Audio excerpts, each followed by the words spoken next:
Мына ошону Кур'ан-ы Керимде Аллах айтат: "Яума яфиррул мар'у мин ахихи ва уммихи ва абихи ва сахибатихи ва банихи." Кыямат күнү болгондо ар бир адам качат биринен. Аялынан качат, атасынан качат, баласынан качат, кызынан качат. Бардыгы нефси.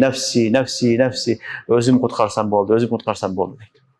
Керек болсо ошо жакшы көргөн баласыны Аллахга берип, азаптан кутулганга даяр болот. Аялыны берип, азаптан кутулганга даяр болот. Бирок вала тазиру вазиратун визра ухра. Ал күнү бирөөдүн жүгүнү бирөө көтөрбөйт.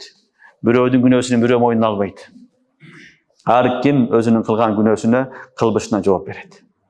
Мына ушуну Аллах субханаху ва таала Кур'ан-ы Керимде айтып атат: "Фал яума ла ямлику ба'дукум ли ба'дин наф'ан ва ла дарра."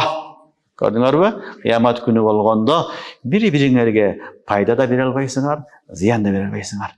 Наф'ан ва ла дарра танвилит танкир, кичинекей пайда дагы, кичинекей зыян дагы бере албайсыңар.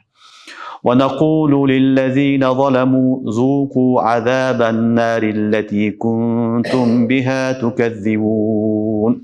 Allah айтат: "Эми эч ким пайда зыян бере албагандан кийин, эми биз айтабыз" дейт залымдарга. وَنَقُولُ لِلَّذِينَ ظَلَمُوا, залымдарга айтабыз эмне деп? "Зуqu азабан нариллати кунтум биха тукадзибун." Силер жалган деген азаптын даамыны тарткыла дейт. Буга чейин ишенбедиңер, жалган дедиңер, эч качан ишенбедиңер. Эми ошол жалган деген ненин азаптын даамыны эми тарткыла. Азапты эми көргүлө деп Алла Таала айтат. Алиязбилlah. Бул кыямат хак, махшар хак. Бул боло турган нерсе. Алла баары сактасын. Демек залым кафирларга Алла Таала ишенбедиңер эле, эми ишенбеген ненин азаптын жазасын тарткыла деп Алла Таала айтат.